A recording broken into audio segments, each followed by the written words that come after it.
வணக்கம்.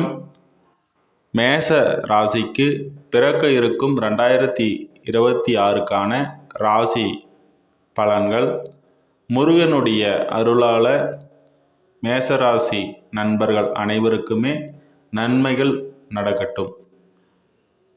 இந்த பதிவில் உடல் ஆரோக்கியம், குடும்பம், வருமானம், தொழில், வேலை, விவசாயம், வியாபாரம் இது போன்று ஒரு பகுதியாகவும், அடுத்ததாக கிரக பெயர்ச்சிகள், அடுத்ததாக எந்த மாதம் உங்களுக்கு ஏற்ற மாதமாக இருக்கும் அப்படின்றத பற்றியும் ஒரு பொது பலனாக இந்த பதிவில் நம்ம பார்க்கலாம்.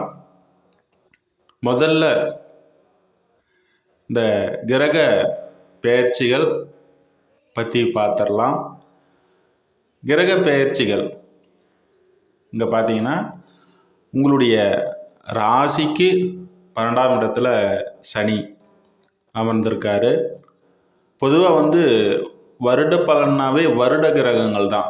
அந்த வகையில் உங்களுடைய ராசிக்கு 12ஆம் இடத்துல சனி பகவான் அமர்ந்திருக்கிறாரு இந்த வருடம் பிறக்கும்போது. அடுத்ததாக மிதுனத்தில் குரு, அதே போல் ராகு கேதுகள், கும்பத்திலையும் உங்களுடைய 5ஆம் வீடான சிம்மத்தில் கேதுவும் அமர்ந்திருக்காங்க. இந்த வருடம் பிறக்கும் போது கிரகங்கள் இந்த அமைப்பில் இருக்குது.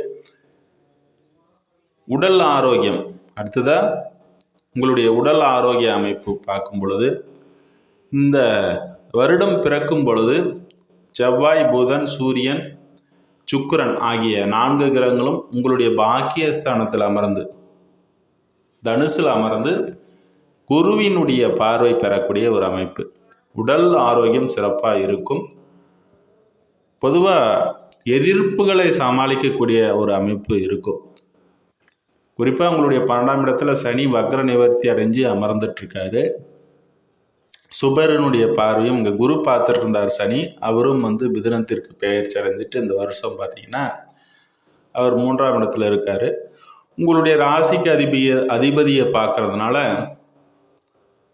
உங்களுக்கு எந்த ஒரு விஷயம் நடந்தாலும் அதை ஏற்றுக்கொண்டு பக்குவப்பட்டு செல்லக்கூடிய ஒரு அமைப்பாக இருக்கும். உடல் ஆரோக்கியத்தில் எதிர்பார்த்த அளவு இல்லைனாலும் கூட இந்த குருவின் பார்வை இருக்கிறதுனால உங்களுக்கு நீங்களே எந்த ஒரு விஷயத்தையும் எதிர்நோக்கக்கூடிய ஒரு அமைப்பாக இருக்கும்.